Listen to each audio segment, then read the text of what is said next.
Hey, it's Debbie, and I'm finally doing one of my solo video podcasts. So if you haven't gone to YouTube, check out my solo podcast playlist I have to help you fuel, train, and perform your best as an endurance athlete, aging athlete, really focusing on how we can improve fat loss if that's a goal, performance if that's a goal, and or longevity. And as I become an aging athlete. I think of myself as 45 years old, but now I'm 51. And I really am focused on improving the second half of my life. My previous life, I was a competitive endurance athlete, did many Ironmans, 15 Ironmans. I did many marathons, Boston marathons, lots of half marathons, 50K trail runs. I love North Face 50K run in December in San Francisco in the mountains there, Marin Headlands. And now I'm just training, but not really racing. I'm training for life. So I still swim, bike, and run.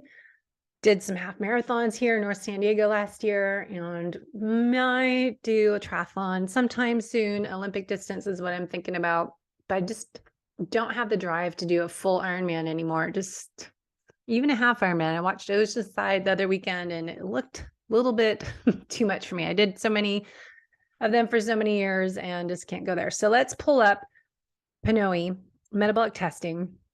What I want to touch on, what I'm going to start doing, because as you know me a little bit, test and not guess. And how do we know how to train to improve performance and longevity if we don't know our right training zones, and if we don't know how to focus our time, more endurance, more strength training, more HIIT training, what is right?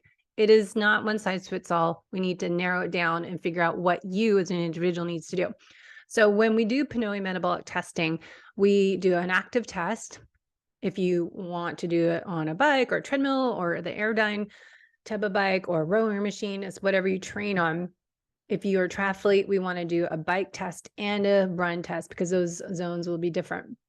So we're going to look at mental health, heart health, lung health, cellular health with our metabolic testing. And once you do the test, you get this really cool report on your results based on many different metrics that we measure through the test: aerobic health, cardiovascular fitness, high intensity performance, recovery, fat burning, movement, metabolic rate, expiratory, breathing cognition, breathing stability, respiratory coordination. So this cool chart, and then it goes through and it will tell you, and we go over this with a consultation. If you find someone near you that does PNOE, P-N-O-E, metabolic testing cart, it comes in a little suitcase so I can travel with it. But you can find someone near you if you don't want to come to San Diego, meet me. But super cool report: fat burning efficiency, why it matters, how to improve it; movement economy, example, why it matters, how to improve it. So we can figure out what your areas of opportunity are or limiters and create a personalized program based on that. So we'll get all this information on you. Biological age, we can find out based on your VO2 max, fat burning efficiency rate, and metabolic rate. So we can tell biological age versus chronological age by collecting that data. And then we'll get all these graphs and charts, and then each measurement as aerobic health, it will tell you how to improve it, recommendations, lifestyle, nutrition. So I'm not going to dive into all of it, but just check out that on my website, debbiepotts.net, under PNOE, and you'll see the sample report. Then at the end, what I think is pretty cool for the nutrition test is the resting test. You'll get a different report, but this is for the exercise test, and it can help you figure out with your coach or with me, for my clients, how much should we divide our time between cardio training, say zone 2, resistance training, and interval training, zone 4 or 5. But then we can create a program: resistance training, interval training, cardio program training. So we can create, okay, how many sessions of zone 2 should you need? Interval training, what length of intervals are best for you, how to do it, and then we figure out when, and now we know the why you need to work on that. So intervals, cardio, resistance training. And then what I love about this is the resting or not the resting, but the exercise test, you're going to get the training zone. So this is a sample report. Zone 5, here's what your heart rate is based on your test results. Watts, if you did it on the bike or the airdyne type of bike or the rowing machine, anything with watts, we can do the test on there versus a treadmill.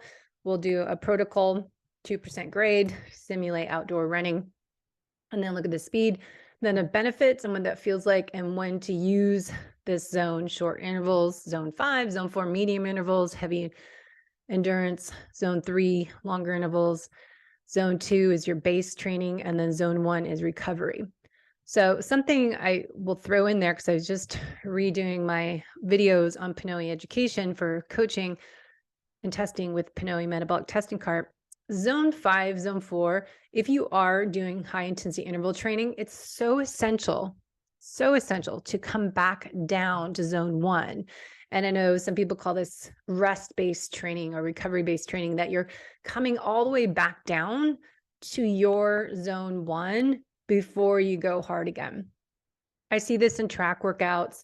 I see this when people doing HIIT workout in the gym. For example, we were doing 800-meter repeats on the track in our track group the other week.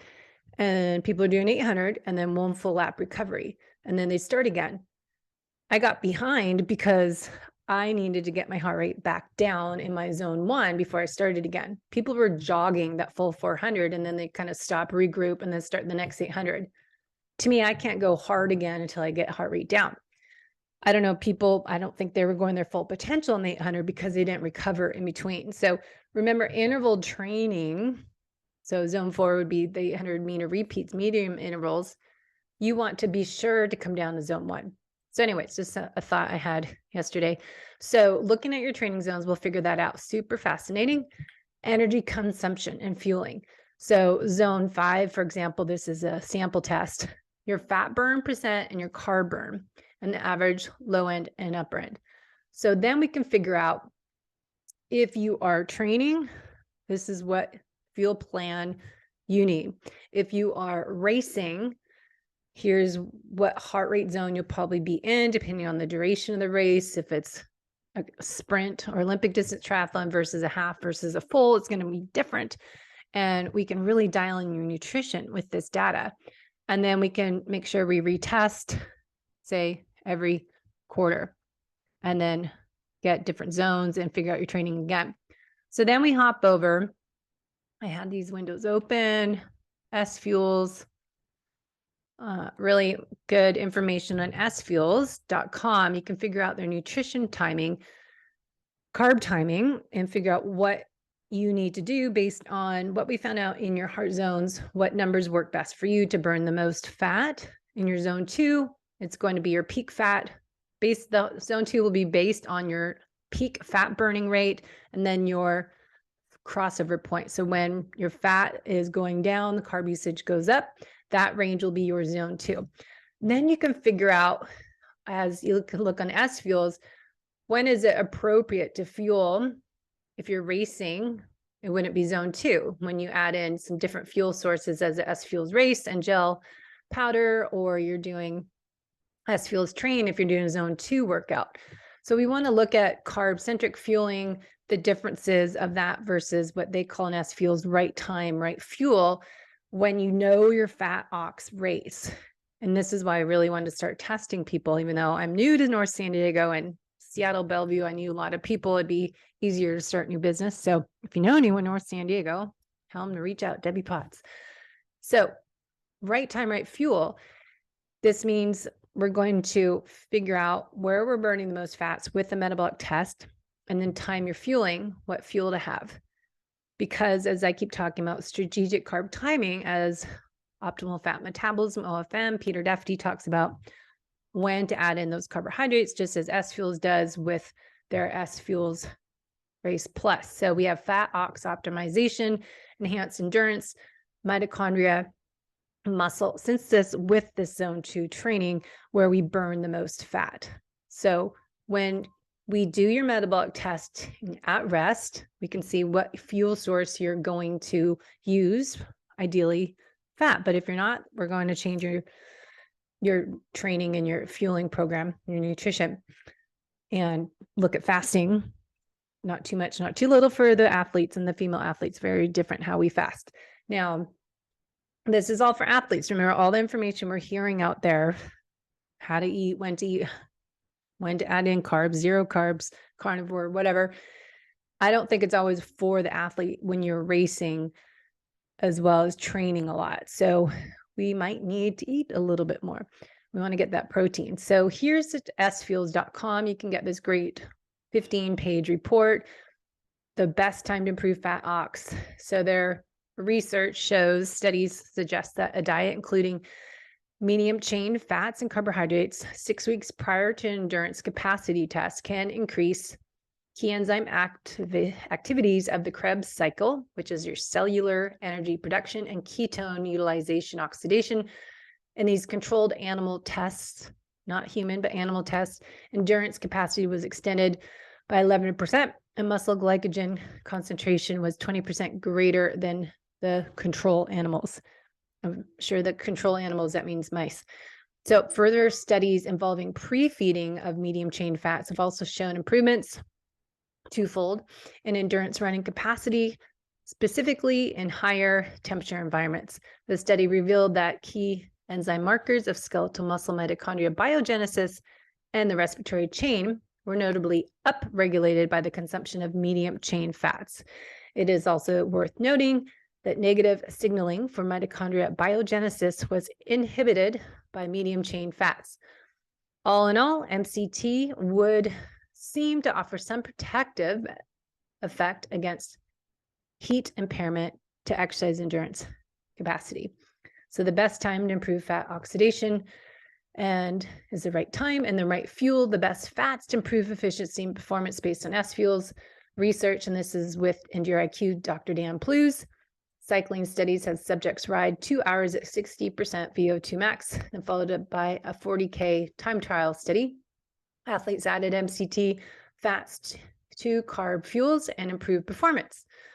Furthermore, finishing time trial athletes, they had higher plasma fatty acid ketone levels, either direct and indirect reduction in oxidized glycogen, suggestive of glycogen sparing effect. So they were able to burn a higher percentage of fat and spare their muscle glycogen storage. Then another study in cross-country skiers, researchers reconfirmed that long-chain fat ox was suppressed in high-intensity exercise. Medium-chain fat oxidation was not. All lows of 80% VO2 max serum levels of medium-chain fats increased. This is thought to occur since medium-chain fats like C8 and C10, caprylic acid, can traverse membranes without carriers as required by long-chain fats. Other studies have also shown that increased speed of oxidation of medium-chain fats compared to long-chain fats, mono and polyunsaturated fats. So the medium-chain fats, you want to look for the C8 and C10. So you can continue on to read this. I won't read it all to you, but look on S-Fuels and you can get a discount with our low carb athlete fuel on your S-Fuels purchase and try out their fuel when you are training in zone 2, looking at S-Fuels Train. If you're doing a higher intensity workout or doing more race pace work, that's when you want to time in a little bit more carb fuel as with their race fuel. So key takeaways: increase fat and lower carbohydrates in the diet in training, say 6 to 8 weeks prior to your race, is the best leverage to the efficiency and benefit of improved fat oxidation. Caffeine will further raise fat oxidation, and pre-exercise carbohydrate consumption will reduce fat oxidation. So if you listen to my previous videos on S-Fuels and EndureIQ, Dr. Dan Plews, carb timing before a race is not included in race day morning. You wait to have those carbs when you start exercising, so you have that GLUT for transport system. So you are exercising to get the carb glucose into the muscle. That shuttling in starts when the motor starts running, I think of it. Once you start exercising, you can do that, but pre-workout, no. We want to limit those carbs on a race day so you can optimize your fat oxidation. So higher consumption of long chain fats may impair oxidation efficiency of carbohydrates. Medium chain triglycerides as a C8, C10, and C12 included as an exercise fuel has shown to most promise in improved endurance performance, glycogen sparing capacity, and accelerated gastric emptying of carbohydrate fuel drinks. So that is why S Fuels in their train, you can see ingredients, has glutamine, help you from your gut dysfunction. We get coconut oil, collagen peptides, natural flavors, Himalayan rock salt, citric acid, malic acid, monk fruit extract is the sweetener. So that has 1 gram of carbohydrates, total of 4 grams of fat, and 3 grams of protein, and only 50 calories per scoop.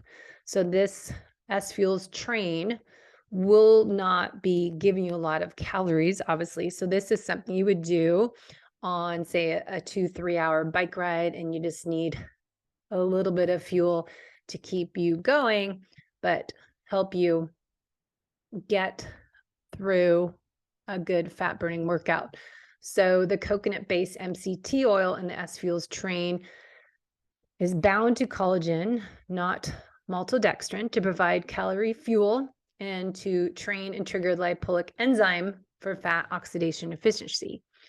The MCT forms used in S Fuels train as a C8, C10 is shown to be the most rapid assimilation and oxidation forms and traversing cell membranes most efficiently due to the lower carbon chain size. So if you really want to geek out on how this works, that explains it in this handout. And it has the right electrolyte balance and the fat carb oxidation and gut distress mitigation because it doesn't have the added sugar, sucrose, fructose, glucose, maltodextrin, syrups, or other sugar alcohols. And I know that bothers a lot of people's gut when they're exercising. So this is a good way to avoid the sugar alcohols and lowered use of carb sources, and dramatically reduces the risk of gut membrane and microbiome derangement and associated with gut GI stress symptoms often seen in endurance, racing, and training. So that's why I really like S Fuels train for a lot of clients. So you just add 1 scoop in your water bottle and add that with the cold water and have that on your bike, consuming 1 serving for every 30 minutes of sustained activity, and testing and training. Nothing on race day should be new. Now, their other product you can look at is their S Fuels Plus. So if I'm starting to do more HIIT training, I'm going to be doing some zone 4, zone 5 intervals, then we can add in this Race Plus. So check out the Race Plus. Interesting information on here, and also they can make it into a gel if you rather a gel. So that has 22 grams of carbs, 5 grams of protein, 6 grams of fat, and the Race Plus powder you can add in your drink mix, 4 grams of fat, 15 grams of carbs, 3 grams of protein. So something to think about if you're trying to figure out fueling. Now you can learn more on Peter Defty's website. Optimal Fat Metabolism explains the difference of the keto versus fat metabolism. So this just came out. Peter and Tony talk about carb restriction. And that's what I try to share too on this website podcast. And my coaching program is not zero carbs, or not saying that carbs are all evil. You have to time them if necessary. So I know a lot of people are strict keto and they're doing carnivore. I have done that for a long time, not strict carnivore, but more kind of intuitive fueling, focusing on my protein, which I wanted to touch on today. And I think it's looking at what works best for you. I don't like being so strict, and I like to eat real food. Ideally, avoid all the processed foods is our goal. What foods to have that are carbs? I've been doing a little bit more, which I never did before because I thought there are too many carbs. I was so strict in the past of eating any carbs, and I have really low thyroid and low cortisol. So my hormones are all really low. So I'm very experimental now on what does this make me feel better? So looking at maybe some russet potatoes cooked thinly and broiled with some bacon fat works really good with lots of sea salt. And having those with a steak is really filling to me. Now, I can't eat the protein before I work out unless I time it, say 3 hours before I go work out. So what to eat, when to eat is what I work with individually with clients. But back to what Peter talks about, some of the information points discussed in this recent blog post and video he does, there is a place for ketosis, but it's about balancing carb and fat intake for high performance. OFM, optimal fat metabolism, helps with getting back to natural, intuitive way of eating and trusting the body's signals, which is what I talk about: intuitive fueling, intuitive training. Listen to your body. If you need a little bit more carbs, you probably need that. If you are craving chocolate, for example, you probably need magnesium. So listening to your body, what it's craving might be what it needs more of. Now, metabolic health is crucial for avoiding the reliance on medication and medical systems in the same way it cuts reliance on external carbohydrates for energy. Fat is critical for your cellular health, your hormones, your mitochondria, and how exercise, they discuss sunlight exposure, strategic carbs, stress management are crucial, as I talk about all the time, in optimal health. Now, they mentioned sunlight exposure in this video blog. I think it's really important to get that morning sunshine. If you listen to Huberman Lab podcast and Peter Attia, Ben Greenfield, we've talked about this for years. Sorry, my nose keeps running, allergies here. That you are getting outside upon waking and getting movement as a morning exercise session, or if you have 5 minutes only, get outside and see that morning sunshine without your sunglasses on. I see people when I'm working out in the morning, it's 7 in the morning, 6:30 in the morning, and they have sunglasses on. The sun's not high at that time. So you can get exposure to that morning sunshine and help your circadian rhythm reset, get the melatonin down, and cortisol should be up highest in the morning, and get your sleep-wake cycle set. So important part, don't wear sunglasses in the morning, put a hat on. Okay, the other thing they talked about too, of course, is stress management. And we've talked about that many times on my show for years. And strategic carbohydrates, I keep talking about, having more of those nature's carbs in your evening meal if you're going to do a hard workout in the morning. And also timing, as I did today. I didn't do a very good job eating in 30 minutes after I work out, but morning I did an easy run and lift, and then I'm swimming at lunchtime. I have to time that I'm eating. I have between 8 a.m. to 11:45 a.m. when I go swimming, what to eat when there. Because if I eat too close to swimming, well, I don't digest it and it's not working well when I'm swimming, burping up what I ate.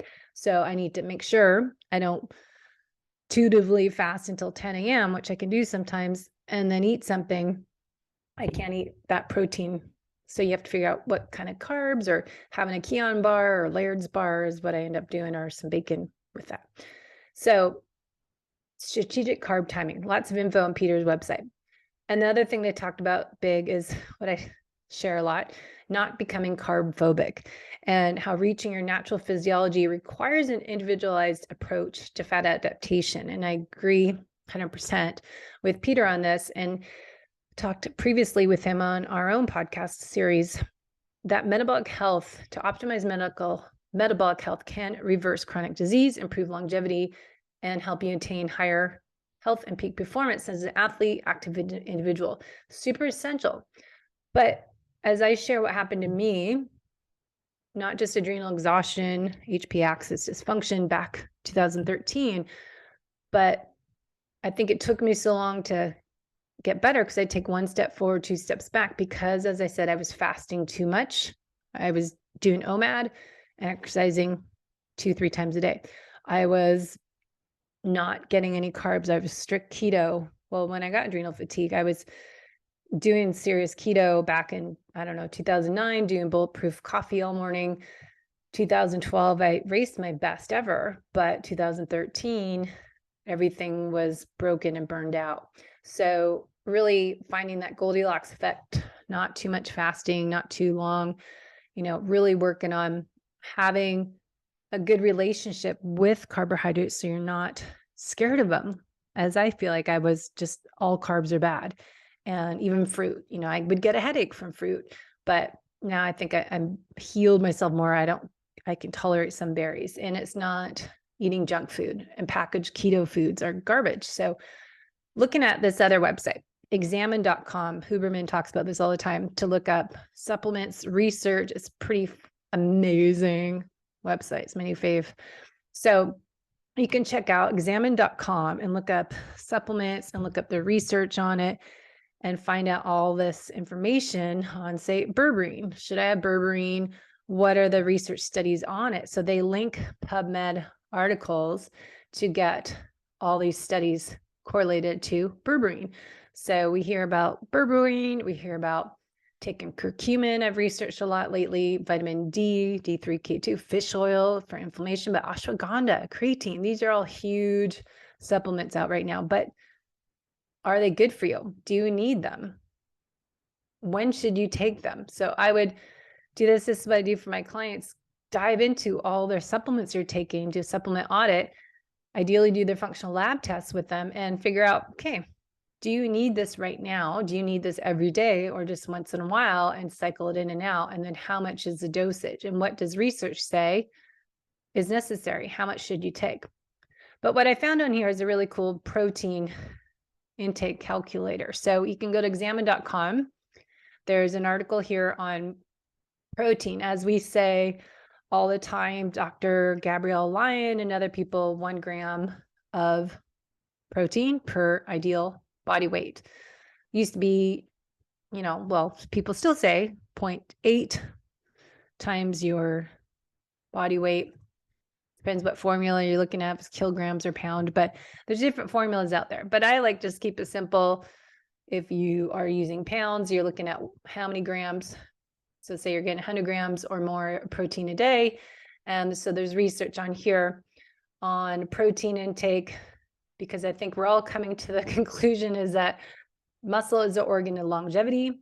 You can't just get keto all fat. You need to do more keto carnivore or primal paleo or whatever you want to call real food diet that's nutrient dense. And that should be focused on hitting your protein macros and getting the essential fatty acids in your diet to keep you full and satiated.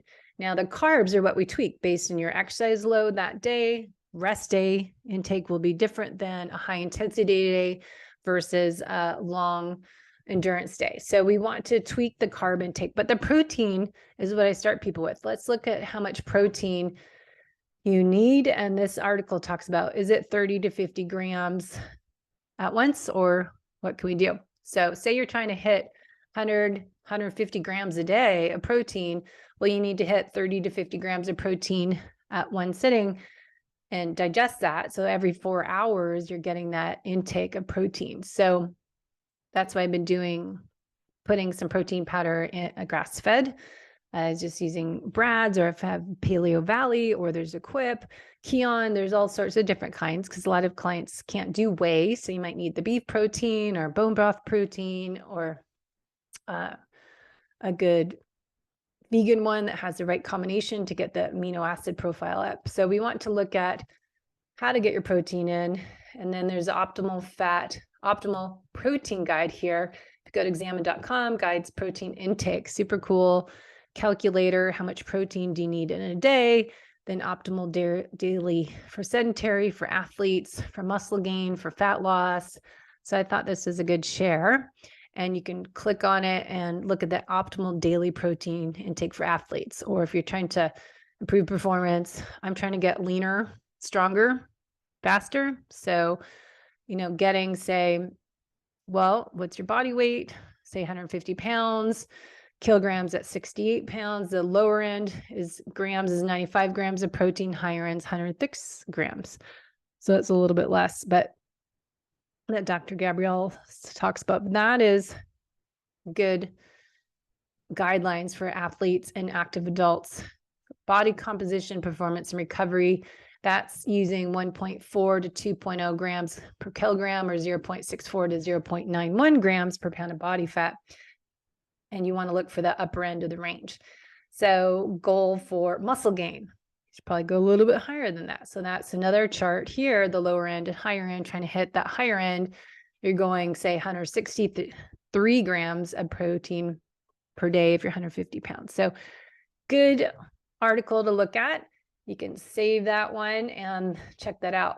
So S fuels you can find, we've got ofm.io, understanding differences between keto and optimal fat metabolism article. And then PNOE metabolic testing, you go to my website, find out your zones.